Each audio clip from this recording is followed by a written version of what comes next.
responder a pergunta que fizeram, né? Porque falaram assim: ah, mestre, eu acho bonitinho, mestre, a minha aluna, ela tem ruptura total de ligamento cruzado posterior e quando ela faz caneleira, no dia seguinte o joelho dela está com água. Pera aí, esse edema da cápsula articular, esse edema intra-articular, que o pessoal chama de água no joelho, aconteceu depois de ter feito caneleira. Vamos tentar entender isso, tá? O joelho da pessoa está aqui, né? A tíbia está para cima. O deslocamento que acontece nela seria para baixo. Quem impede esse deslocamento aqui é o cruzado anterior. O posterior não tem nada a ver com isso, ok? Não, é porque quando chega lá embaixo, Haddad, os isquiotibiais puxam a tíbia para cima e força a posição do cruzado posterior. Trouxe até uma maquetezinha aqui para vocês entenderem isso. Eis o nosso joelhinho apenas para a nossa discussão. Então, a pessoa estava assim, né? O joelho flexionado, tá? A patela está de cá. E aí fez caneleira para cima e caneleira para baixo.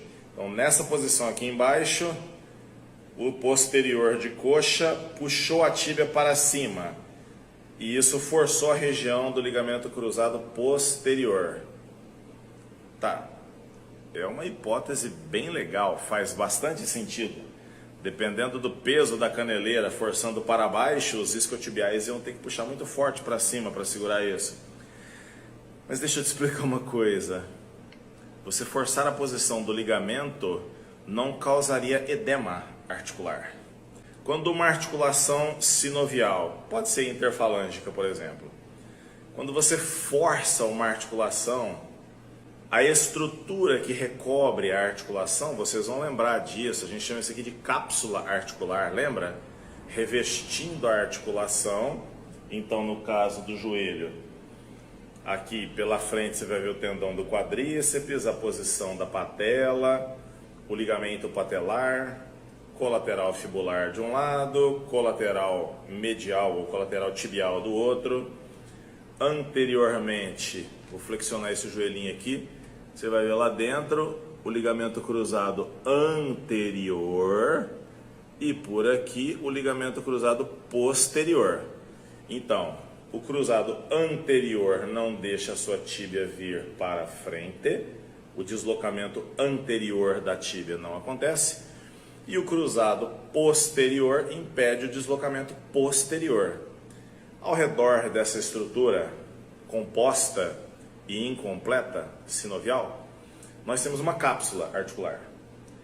Essa cápsula articular, amigos, ela tem uma cápsula fibrosa, que é a porção externa, é o revestimento externo. Internamente, ou seja, o avesso da cápsula articular, tem uma lâmina lisa, serosa, que se chama membrana sinovial. Então, a parte de dentro da cápsula articular é a membrana sinovial. Quando alguma coisa força a articulação para lá ou para cá, gera estresse mecânico, tensão na cápsula articular, agride a cápsula. O seu lado interno, portanto, a membrana sinovial, começa a produzir mais sinóvia. Algumas pessoas falam até que isso é um mecanismo de defesa. Não vem ao caso discutir isso. Aumenta a produção de sinóvia pela própria estrutura da articulação. A cápsula articular libera uma quantidade aumentada de líquido sinovial e causa esse edema articular. Água no joelho. Pois é. Mas por que isso aconteceu? Bom, se eu entendi a posição que o nosso colega aqui... Nós vamos imaginar aqui, ó. O fêmur está aqui, a tíbia e a fíbula aqui. E aí a pessoa, a sua aluna, faz essa posição e apoia o joelho da perna de apoio no solo. Faz assim no solo, ó. Pronto. O seu peso incide aqui e o seu joelho está encostado no chão. Quem é que não deixa a sua tíbia ir para trás mesmo? O ligamento cruzado posterior, que está ausente no caso da sua aluna. Portanto, esse movimento aqui, ó, não é contido e a tíbia se desloca para trás. Você está vendo essa estrutura azul de um lado e do outro? Menisco medial, menisco lateral.